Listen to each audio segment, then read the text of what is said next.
This is all you need to know for the AP History exam in 10 minutes. Let's do this.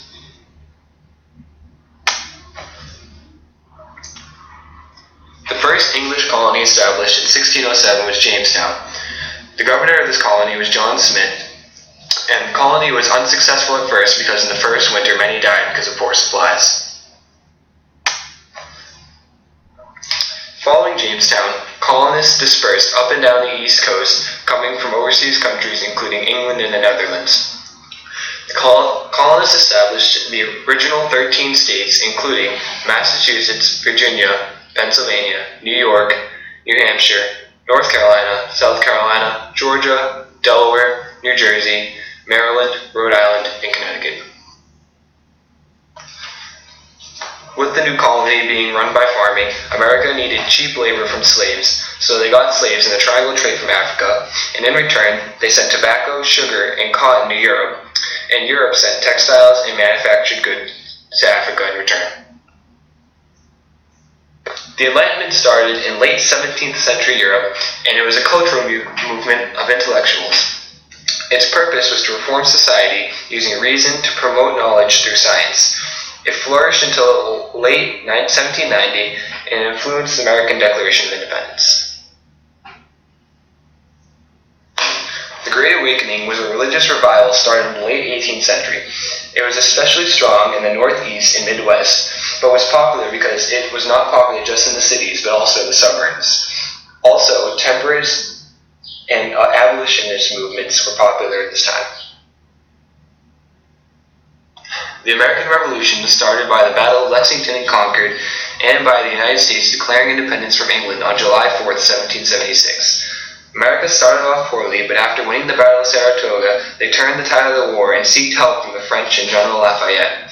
The final battle was the Battle of Yorktown, and this helped America declare itself as its own country. A constitution was drafted with 3 branches of government and a separation of power. The first state to ratify this constitution was Delaware. It was presented to Congress on September 9th, 1787. Rhode Island was the final state on May 29th, 1790, making it official. After the Constitution was ratified, General George Washington was elected first president of the United States in 1789. He served 2 4-year terms, setting this precedent for all presidents to follow. He also established a cabinet, which other presidents would also use. In 1803, Napoleon Bonaparte was at war as a part of France with many different countries and needed additional money for the war. So on December 20th, 1803, he sold the French Louisiana Territory to Thomas Jefferson for $10 million. After constant British impressment of American sailors, President Madison declared war on the British. This war included the burning down of the White House, but ended with the Treaty of Ghent in 1814 when each side was money and troop exhausted and had achieved their main goals in the war. The Industrial Revolution began in Lowell in the 1790s when Samuel Slater brought British textile technology to America. This changed everyday life, and that started the use of machines in place of just manual labor in factories. The Missouri Compromise was an agreement reached in 1820 that made Maine a free state and Missouri a slave state. Additionally, it made all states above the 36-30 line free states and all states below it slave states. Andrew Jackson was the 7th president of the United States who rose to fame at the Battle of New Orleans during the War of 1812. He was known for the spoil system, the Trail of Tears, and his dislike of the National Bank. Women's rights. In 1848, the first women's rights meeting was held in Seneca Falls, New York. 68 women and 32 men then signed a Declaration of Sentiments and to mark the emergence of the women's rights movement.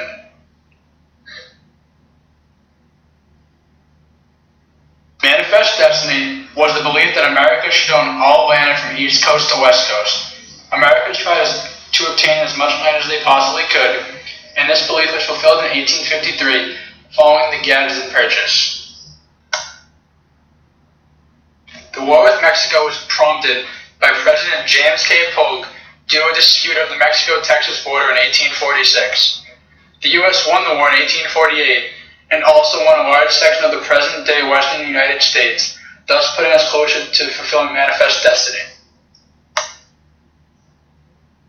Lincoln won the election of 1860, beating Democrat Stephen Douglas by a substantial margin. This then led to a Southern secession, mainly due to Lincoln's favoring of abolishing slavery. Once Lincoln became president, the Southern states, led by South Carolina, seceded from the Union. The South soon formed the Confederacy and was interested in keeping slavery around for a while. A war between the Northern states and the Southern states started by the secession of Southern states following Lincoln being elected president. The fighting began in 1861 at Harper's Ferry, then reached its turning point in 1863 at Gettysburg, and ended in Southern surrender in 1865 at Appomattox Courthouse in Virginia. From 1864 to 1877, Reconstruction was the post-Civil War era, where the main purpose was to punish Southern states for seceding from the Union and to help prepare the lives of African Americans. The Gilded Age, coined by Mark Twain, was the era after Reconstruction in the late 19th century. Throughout this time, the economy grew rapidly. However, the government fell to corruption. Prime examples of this include Grant's corrupted cabinet and the Tammany Hall political machine run by Boss Tweed. Theodore Roosevelt became 26th President of the United States after the assassination of William McKinley. Throughout his presidency, he wanted to increase the United States' influence on a world stage. Through his domestic program, the Square Deal, he wanted to help middle-class citizens, attack bad trusts, and conserve natural resources.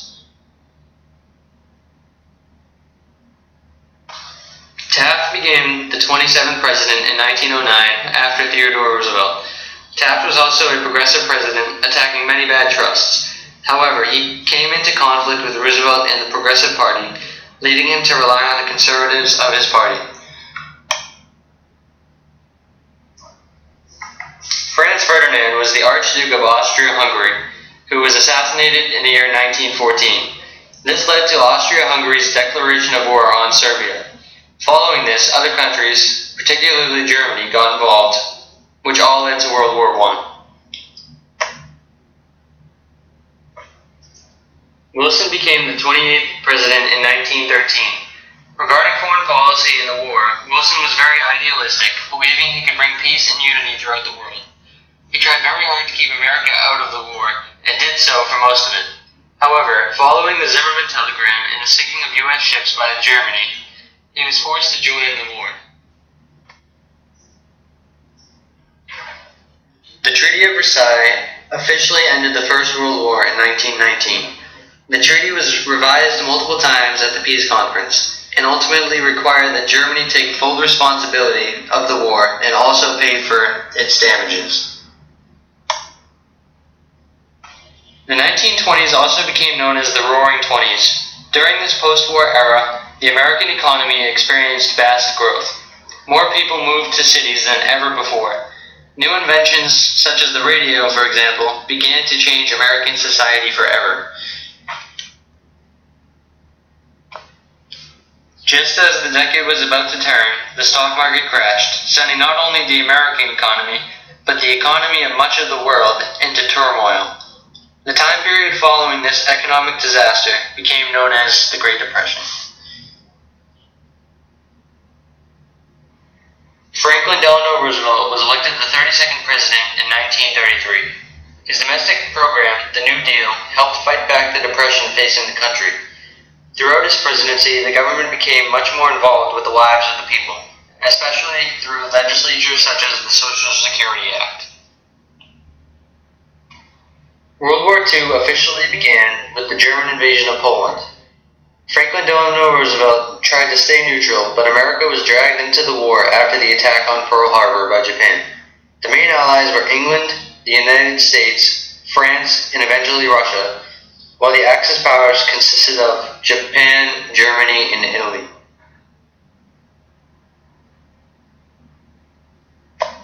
In April 1945, the United States dropped the first atomic bomb on Hiroshima, Japan. The second bomb in Nagasaki, Japan, ended the war in Japan for World War II. After World War II ended, tensions increased between the United States and Russia, leading to the Cold War and Cuban Missile Crisis, where Russian leader Khrushchev had missiles aimed at the United States from Cuba.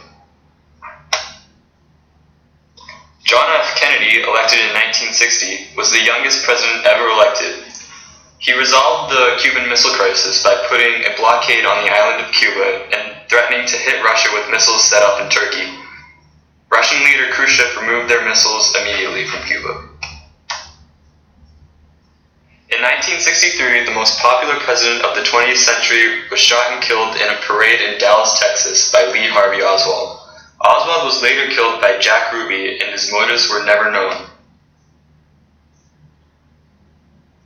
The Vietnam War of the 1960s and 70s was America's longest war at the time. The U.S. was fighting to contain communism from spreading throughout Southeast Asia and ultimately the entire world. The president during most of the Vietnam War was Lyndon B. Johnson. He helped face domestic issues in the United States with his Great Society policies, although he was highly unliked by anti-war Americans for keeping the Vietnam War going for so long, even when it was obvious we wouldn't win. He was so unpopular that he decided not to run for a second term in office. America's next president was not much more successful. Richard Nixon was elected in 1968, and with him came Watergate, in which Nixon and his men were caught stealing money and secrets from Democratic headquarters. He resigned as president in 1974. The presidents in the following decades, such as Jimmy Carter and Ronald Reagan, helped unify the country once again. Reagan pursued policies that reflected individual freedom. He made changes to the economy, expanded the military, and finally ended the Cold War. Bill Clinton was elected in 1992 and served 2 terms in office until 2001. He was a so-called New Democrat who adopted a third-way policy of governance. In 2001, 9/11 changed Americans' way of life forever. Terrorist group Al-Qaeda hijacked several American planes and flew them into American landmarks, most notably the World Trade Center in New York City. This waged war on terrorism in the United States.